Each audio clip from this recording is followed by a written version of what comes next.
elle a travaillé comme acheteuse, directrice des achats et retail pendant 25 ans et elle a animé des équipes, veillé à leur performance, leur bien-être et leur épanouissement dans le travail.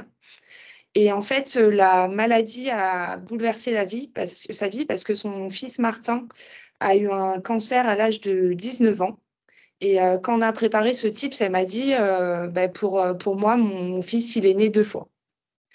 Du coup, elle a décidé de changer de voie et elle a créé l'association, de la vie de Kintsugi, qui offre des parcours de coaching santé, que ce soit aux patients, aux soignants et aux aidants, pour les soutenir et les aider à vivre au mieux avec le cancer. Et elle a aussi fondé, CAPSE qui permet la prévention en entreprise et notamment d'accompagner, la santé des, dirigeants pour éviter la maladie. Et à côté de ça, Constance, elle est aussi, professeure de yoga et elle anime des stages. Donc voilà, Constance, la parole est à toi et merci beaucoup de nous faire ce petit tips. Bah, écoute, avec joie, merci. C'est toujours bizarre d'entendre ma carrière résumée comme ça, mais c'est tout à fait authentique. C'est tout à fait authentique et effectivement, le sujet, quand je me lève le matin, mon intention désormais, c'est vraiment d'aller semer des paillettes de santé pour éviter la maladie et d'accompagner la maladie pour retrouver la santé. Euh, Aujourd'hui, j'ai envie de partager avec vous les 3 premières choses que je fais quand j'accompagne un dirigeant ou un manager, ou quand j'anime un atelier. C'est de parler de la respiration. Alors, ça paraît un peu basique parce que tout le monde respire et pourtant, toutes les personnes que j'accompagne sont en apnée. Parce qu'elles respirent, de façon très rapide, très saccadée et voire soufflent régulièrement pour, relâcher la tension parce qu'elles respirent comme ça jusqu'à un moment où elles s'épuisent. Donc la première chose, donc je vais vous partager 3 outils, 3 petites choses. La première, c'est de respirer et on va explorer une respiration. La deuxième chose, quand on parle de santé, on parle de bien-être mental, on parle de bien-être physique, on parle de bien-être relationnel et social. On parle aussi de processus systémiques entre la tête, le corps et le cœur et heu et le cœur et vous m'entendez bien là? Oui, Oui, très parfaitement, bien. on t'entend. OK, super et la tête, le corps et le cœur et moi j'aime dire qu'on nous a fait croire que si la tête le voulait, le corps allait suivre et je crois que c'est complètement l'inverse. Donc je vais vous inviter à aller écouter le corps quand une chose est vraie pour vous et écouter le corps quand une chose est fausse pour vous et d'observer ce qui se passe pour apprendre à utiliser le corps comme finalement le baromètre de ce qui est juste pour soi ou pas. Et ensuite, on prendra un temps pour aller explorer les émotions et particulièrement les émotions négatives qu'on n'aime pas ressentir, qu'on a tendance à fuir parce que c'est désagréable, mais voilà. Donc, dans un premier temps, je vais, vous inviter à vous asseoir confortablement si vous pouvez, si vous êtes, dans un lieu qui vous le permet et puis on va juste prendre le temps de respirer et de respirer longuement, profondément. Alors, si vous avez besoin, vous pouvez fermer les yeux. On va juste le faire 1 minute et vous me direz ce que ça vous fait d'inspirer,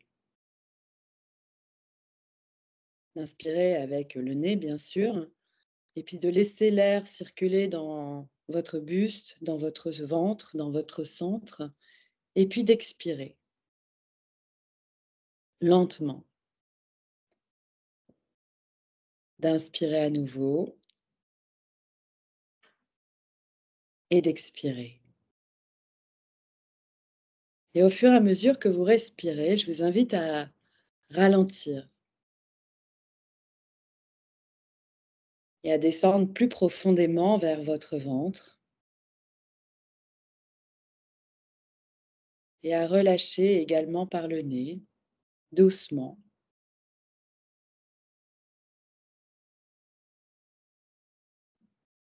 Et plus vous respirez longuement, profondément, plus vous ralentissez. Et puis, quand c'est OK pour vous, si vous aviez les yeux fermés, vous pouvez les rouvrir et me dire juste ce qui se passe quand on respire longuement, profondément pour vous.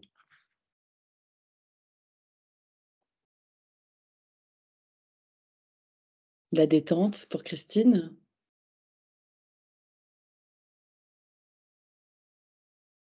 Héloïse répond: «Je suis plus au calme». Tu es plus au calme, Héloïse. De l'apaisement pour Katia. Et ben voilà, c'est exactement ça. Et la respiration, quand on est dans le feu de l'action, on l'oublie, de la détente pour, Gabriella. Et quand on a tendance à l'oublier, on a tendance à la saccader.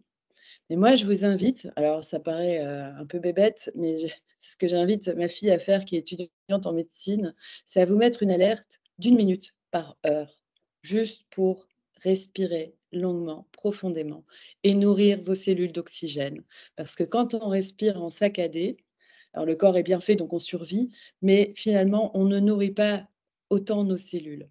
Donc voilà, juste si vous pouvez prendre ce temps où vous accordez, 2 minutes, 2 minutes le matin, 2 minutes le midi, 2 minutes le soir, mais installer dans votre agenda des temps de respiration, comme des virgules dans la phrase finalement qui permettent de reprendre son souffle et de continuer à lire. Bah, c'est exactement la même chose.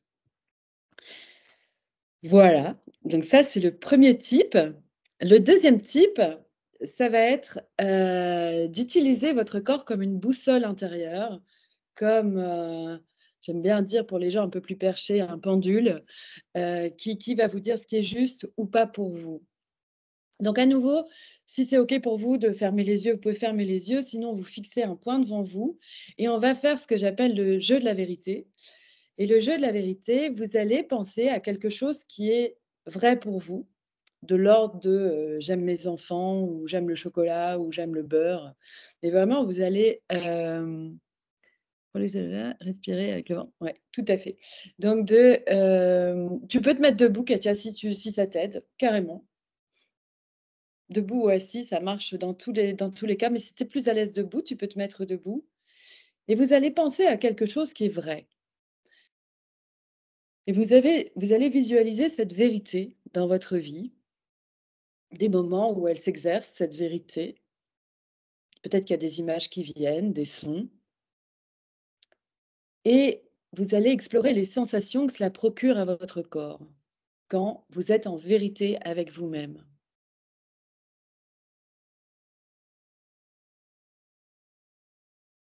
S'il y a une sensation, à quel endroit est-ce qu'elle vient s'exprimer?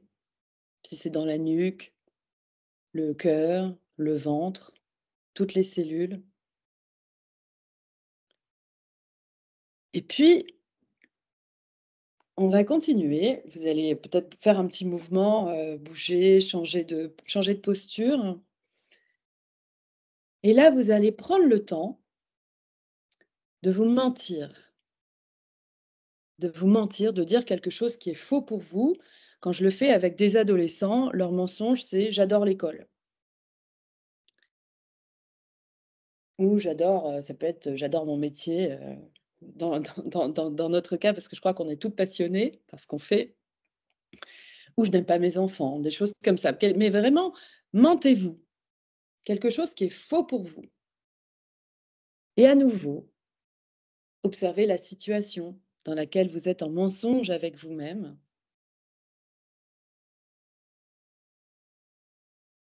Visualisez les images, entendez les sons et observez les sensations à l'intérieur de votre corps. Qu'est-ce qui se passe quand vous vous mentez dans votre corps?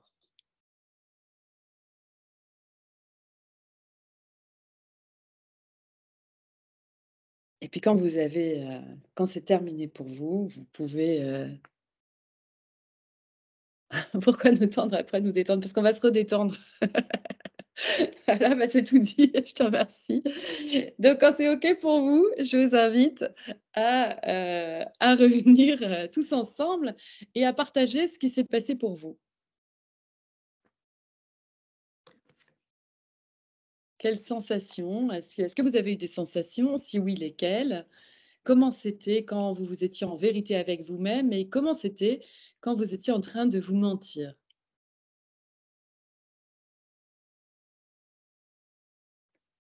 Le buste en inspiration. Mmh. Quand tu étais en vérité?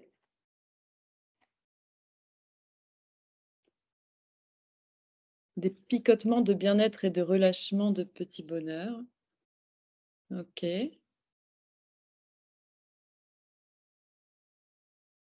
Est-ce que c'était agréable quand vous étiez en vérité? Et comment c'était quand vous étiez en mensonge avec vous-même?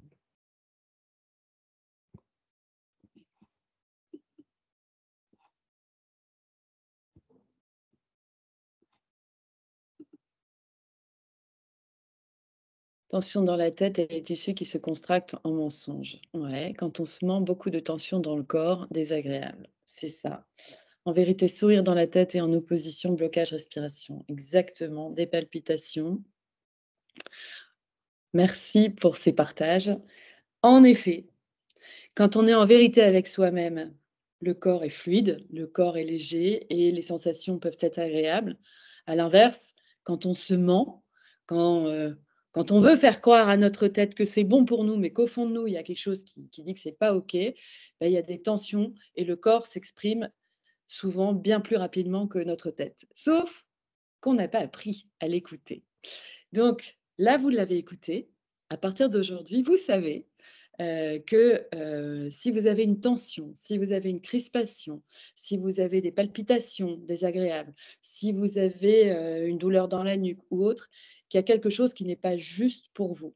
Après, ce sera un choix conscient de l'écouter ou pas. Mais en attendant, désormais, quand quelque chose est, vous pouvez vous dire que quand quelque chose est juste et vrai pour vous, bah, votre corps, les sensations de votre corps seront agréables et à l'inverse, s'il y a une tension, c'est que c'est désagréable. Donc, ce sera une invitation, si c'est désagréable, à vous réajuster. Donc, par exemple, vous avez un rendez-vous avec quelqu'un à un lieu qui vous déplaît, ça crispe, bah, peut-être que c'est l'heure du rendez-vous, la rencontre elle-même ou le lieu qui est à faire évoluer pour que ça devienne fluide et agréable pour vous. Mais en vrai, toutes les douleurs, toutes ces tensions qui viennent dans notre corps viennent nous dire, viennent nous renseigner sur, exactement, les expressions prise de tête, mal dans le dos et cetera, nous parlent au quotidien. Sauf que, jusqu'à présent, on ne savait pas les écouter. Enfin, en tout cas, moi, ce que je vois avec les gens que j'accompagne, c'est qu'il y a vraiment une distorsion entre la tête et le corps. Donc là, vraiment, je vous invite à, quand vous avez une décision à prendre, un choix à faire, vous pouvez raisonner pendant des heures. Il y a un moment, votre corps va vous parler et je vous invite aussi à écouter votre corps. D'ailleurs, et ça amène la petite transition pour le sujet d'après, c'est à votre avis, quel est le pourcentage, quel est le pourcentage de l'impact des émotions sur vos choix, sur nos choix, nos décisions et nos comportements?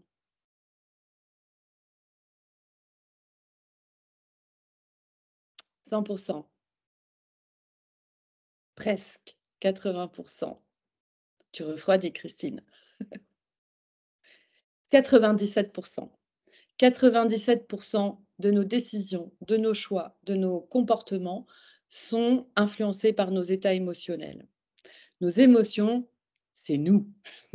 C'est nos émotions nous disent au quotidien ce qui est OK, ce qui n'est pas OK. Et il y a toute une étude qui est faite, enfin qui a été faite sur le fait que, une émotion négative va avoir un ressenti intérieur, physiologique désagréable qu'on ne va pas écouter, qui va devenir une douleur aiguë qu'on ne va pas écouter et la genèse d'une maladie, enfin de ce que j'avais exploré dans cette étude, c'est que la genèse d'une maladie, ça pouvait être que cette émotion négative n'étant pas écoutée, pardon, devienne une douleur chronique, que cette douleur chronique puisse se transformer en maladie aiguë, qui puisse se transformer en maladie chronique. Donc, écouter ces émotions négatives notamment. On pourrait parler des heures des émotions positives, mais je pense que tout le monde est OK pour dire qu'elles sont agréables à ressentir, qu'elles favorisent l'immunité, qu'elles favorisent le bien-être social et qu'elles sont agréables à ressentir. À l'inverse, les émotions négatives, on va avoir tendance à les repousser, à les mettre sous le tapis parce que c'est désagréable et qu'on n'aime pas ressentir ce qui est désagréable. Sauf que, comme je vous l'ai dit, nos émotions et négatives, ce qu'on ne veut pas voir nous revient, de plus en plus puissamment pour qu'on le regarde bien. sous forme d'épreuves ou de maladies ou de douleurs ou de symptômes. Et donc, je vais vous proposer un petit outil pour accueillir, accepter ces émotions négatives, explorer le besoin qui est derrière et aussi ne pas, d'une part, ne pas s'identifier, mais aussi comment nourrir ce besoin qui n'est pas nourri jusqu'à présent. Donc pour cela, je vais vous inviter à explorer un souvenir récent relativement désagréable. Relativement, quand je dis désagréable, on n'est pas en one-to-one, on est en groupe et on est en distanciel. Donc d'explorer un sentiment désagréable qui, sur une échelle de 1 à 10, serait à 3 ou 4 maximum, de l'ordre de je ne suis pas en copie d'un mail. Et puis, quand vous l'avez, je vous invite à me faire un signe, sauf que vous êtes masqué, mais voilà, ou à envoyer un petit signal sur votre icône. Vraiment de retrouver un moment. OK, merci Christine, merci Margot, merci Morgane, merci Anne-Laure. OK, merci Katia et Louise. Bien, alors je vais vous inviter à observer ce qui se passe en vous, un peu comme on a fait tout à l'heure pour le jeu de la vérité. Je vais vous inviter à visualiser cette scène désagréable, légèrement désagréable, et à observer ce qui s'est passé. Visualisez la scène, lisez ce que vous avez lu si c'est quelque chose que vous avez lu. Vous voyez le visage des personnes qui sont associées à cette émotion, si des personnes étaient associées. Et puis ressentez ce qui se passe à l'intérieur de vous. Quelle sensation se produit quand vous vivez une émotion désagréable?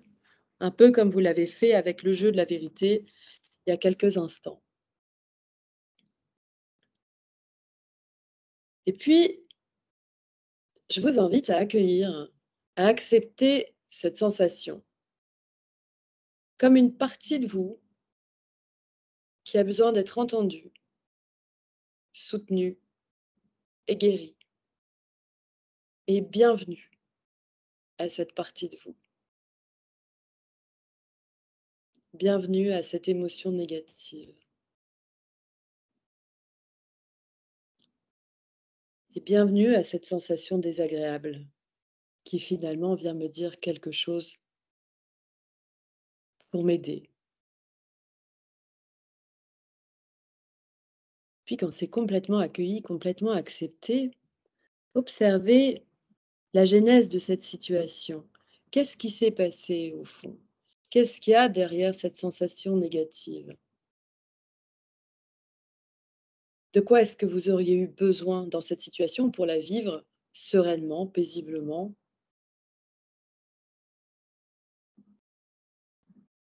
Et observez ce besoin et observez peut-être que ce besoin est exprimé aux personnes concernées, juste comme ça dans votre tête. Et commencez dans votre corps, quand vous êtes en mesure d'exprimer dans votre tête aux personnes ou à la personne concernée ou à la situation ce besoin caché derrière l'émotion négative.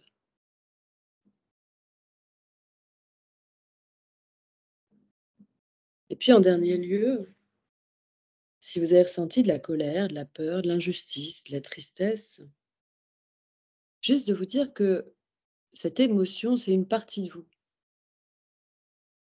mais elle ne vous définit pas complètement. Vous êtes bien plus vaste que cette émotion. Elle est là, elle vous traverse, elle est venue vous partager quelque chose. Et une fois que le partage est fait, elle peut repartir et vous pouvez retrouver votre intégrité, mais vous n'êtes pas cette émotion. Vous êtes bien plus vaste que ça. Puis si c'est OK pour vous, je vous invite à revenir ici et maintenant et partager votre expérience.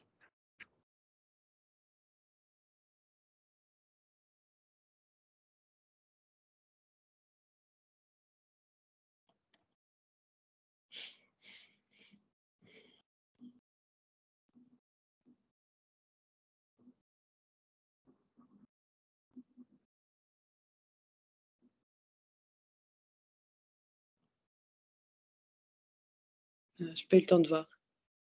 Je suis en train-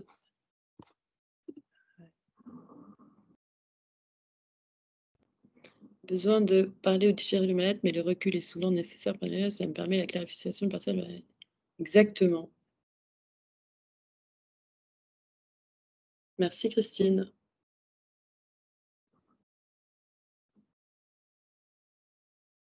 Est-ce qu'il y en a d'autres qui souhaitent partager?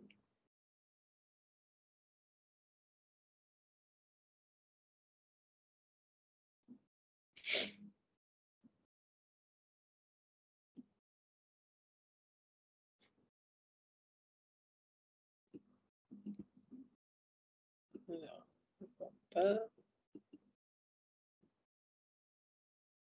Ça m'a permis d'accueillir une émotion négative vécue récemment, ça me permet de prendre du recul. Ouais, effectivement, c'est exactement ça, même si hurler pourrait aider.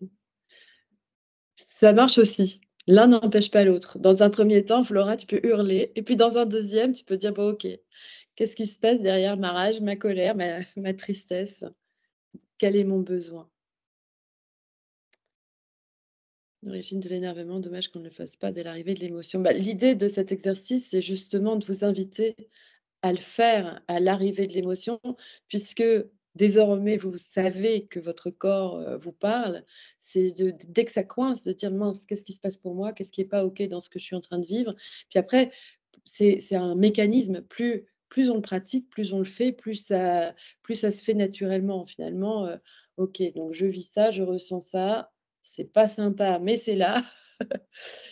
De quoi est-ce que j'aurais eu besoin dans cette situation? Qu'est-ce qui est pas OK pour moi dans ce que je vis? Ce qui permet de rectifier immédiatement et s'il y a quelque chose à exprimer, c'est parfois plus léger. Le next step de ce qu'on est en train de voir, c'est de voilà, comment est-ce que je dis les choses pour que ce soit OK pour moi et OK pour l'autre? Mais mais bon, on n'a peut-être pas le temps aujourd'hui. Donc heu, donc voilà, on arrive à comprendre voilà, voilà les 3 petits tips. Alors on se dit Merci Constance. Merci beaucoup Constance. Mesdames, si vous avez des questions, des remarques, n'hésitez pas à activer vos micros. Je vois qu'il nous reste 5 minutes. Donc, si vous voulez en profiter pour poser des questions à Constance, voilà. ce sera avec joie. Avec plaisir, Héloïse.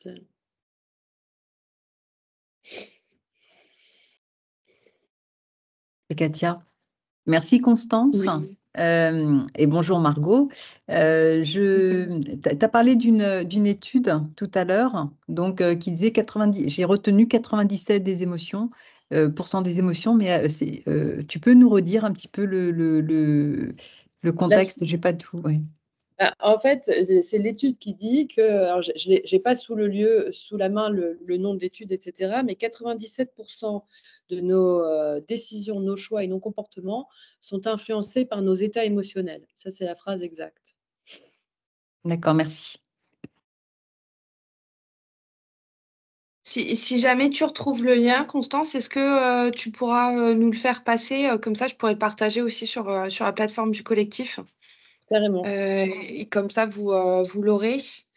D'ailleurs, je vous repartage le lien vers la plateforme du collectif parce que c'est l'endroit où vous retrouverez tous les événements, les actualités des femmes de santé, vos événements entre vous et échanger entre vous. La plateforme est également dispo dans les stores Apple et Android. Donc, si vous voulez la télécharger sur votre téléphone, c'est tout à fait possible. Et du coup, je mettrai le lien Constance dessus. Super. Bah, je le recherche. J'ai pas forcément le temps cet après-midi, mais Oui, non, c'est pas urgent, t'inquiète pas. merci. Est-ce Très que bien. vous avez d'autres questions? Non, merci beaucoup. Merci Maintenant, dès beaucoup. qu'on va être énervé, on va tout de suite penser à ce qu'on aime en vérité. Exactement. C'est aussi un moyen de le faire, tout à fait.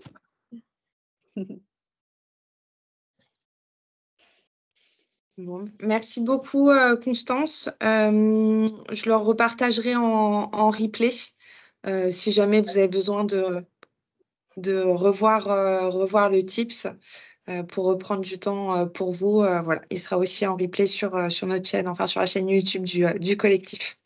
Merci beaucoup et bon appétit pour celles qui n'ont pas encore mangé. Merci. Merci. Au revoir. Bonne journée À à tous. bientôt. Au revoir.